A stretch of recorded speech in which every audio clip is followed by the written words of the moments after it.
la literatura viene sosteniendo es que existen algunos procesos básicos que son como los pilares de los aprendizajes posteriores y fundamentales en la escolaridad de los chicos, que tienen que ver con los procesos cognitivos de control o funciones ejecutivas, planificación, memoria, control, inhibitorio. Son procesos básicos que se encuentran disminuidos en la población de niños, ya sean infantes, preescolares o adolescentes, pobres en comparación con hogares no pobres. Y acá hago un paréntesis y una salvedad.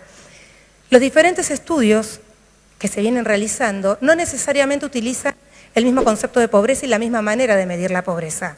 Algunos utilizan constructos como el de necesidades básicas insatisfechas, otros se manejan por la identificación de poblaciones pobres basados en el ingreso, la educación de los padres o los niveles de ocupación de los padres. Y un dato que es fundamental es que si yo en un estudio cambio la manera de medir la pobreza, mis asociaciones con mis variables de interés se modifican. Entonces, en ese sentido es complejo poder unificar la literatura que existe, sobre todo desde la línea de la neurociencia, porque no todos los estudios conceptualizan y miden la pobreza de la misma manera, así como tampoco utilizan los mismos instrumentos para evaluar estos procesos cognitivos. Y si yo cambio el instrumento, también puedo encontrar diferentes resultados. Esto se pudo estudiar en infantes, preescolares, escolares y adolescentes, y lo que también se ha verificado es que la modulación de la asociación entre pobreza y desarrollo autorregulatorio varía en función a la edad.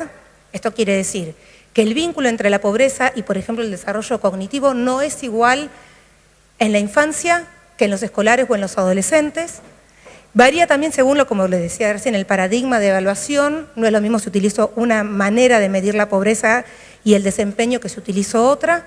Y varía también en función a los antecedentes de salud.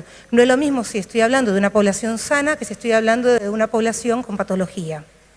Desde la neurociencia, en términos generales, algunos de los hallazgos que se vienen haciendo, reitero, es bastante nuevo el aporte de la neurociencia en esta línea, hace 15, 20 años, tiene que ver con que la pobreza, principalmente medida por ingresos, como les decía, educación y ocupación, se asocia con cambios neurales, tanto de estructura como de función,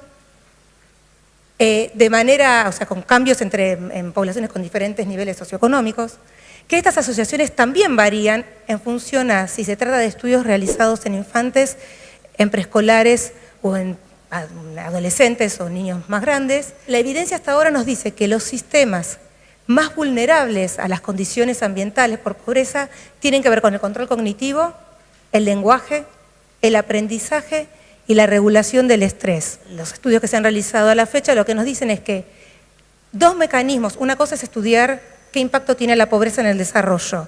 La gran pregunta que sigue es, ¿cómo es que se produce esa asociación? ¿Cuáles son los mecanismos que median este impacto?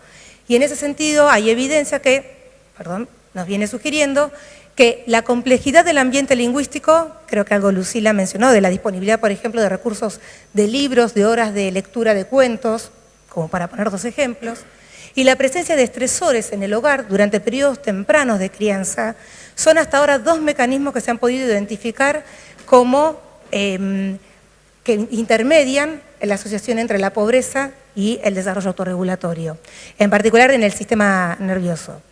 Lo que sí no se sabe, y aún es uno de tantos temas pendientes, es cómo se asocian los cambios que se van produciendo en el nivel socioeconómico a lo largo del tiempo con estos cambios o con el desarrollo cerebral. Es decir, si se producen cambios en los contextos, ¿qué sucede a nivel del desarrollo cerebral?